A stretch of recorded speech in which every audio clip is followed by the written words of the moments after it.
Blood sample प्रकरणी कारवाईची शक्यता आहे, कारण दुपारपर्यंत निलंबनाची शक्यता निर्माण झालेली आहे। अधिकाऱ्यांनी गंभीर कृत्य केल्याचं समोर आलंय। डॉक्टर सापळेंचा अहवाल सरकारकडे सुपूर्द करण्यात आलेला आहे आणि त्याच पार्श्वभूमीवर तो अहवाल पाहता आता ब्लड सॅम्पल प्रकरणी तावरेंवर आणि डॉक्टरवर कारवाईची शक्यता आहे। दुपारपर्यंत त्यांचं निलंबन करू शकतात अशी देखील शक्यता आहे। अधिकाऱ्यांनी गंभीर कृत्य केल्याचं या तपासामध्ये समोर आलेला आहे। त्रिसदस्यीय समिती गठीत करण्यात आली आणि या समितीने चौकशी केल्यानंतर अधिकाऱ्यांनी गंभीर कृत्य केल्याचं समोर आलंय।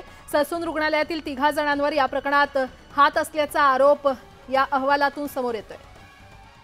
अधिक माहिती देत आहेत आमच्या प्रतिनिधी प्रणाली कापसे आपल्यासोबत जोडले गेलेले आहेत। प्रणाली, पुणे हिट अँड रन प्रकरणामध्ये ब्लड सॅम्पल बदलण्यात आल्याचा जो आरोप होता, या आरोपावर त्रिसदस्यीय समिती नेमण्यात आलेली होती। ही समिती 2 दिवसामध्ये आपला अहवाल सादर करणार होती। त्यानुसार आपण बघितलं की जे रुग्णालयाच्या ज्या डीन आहे पल्लवी सापळे यांच्या अध्यक्षतेखाली ती समिती नेमण्यात आलेली होती। पल्लवी सापळे या काल दिवसभर पुण्यामध्ये ससून रुग्णालय आणि त्यानंतर इतर जे काही चौकशी करणाऱ्या यंत्रणा आहेत त्यांच्याकडे गेलेल्या आपल्याला बघायला मिळाल्या।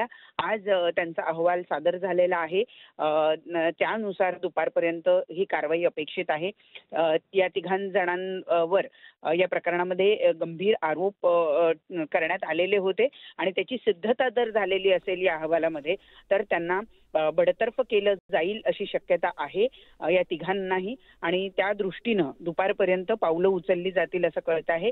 काल आणि आज या 2च दिवसामध्ये हा अहवाल सादर करण्यात येणार होता। त्यानुसार वेळेत हा अहवाल सादर झाल्याचं बघायला मिळतंय। बरं प्रणाली, धन्यवाद या सविस्तर माहितीसाठी।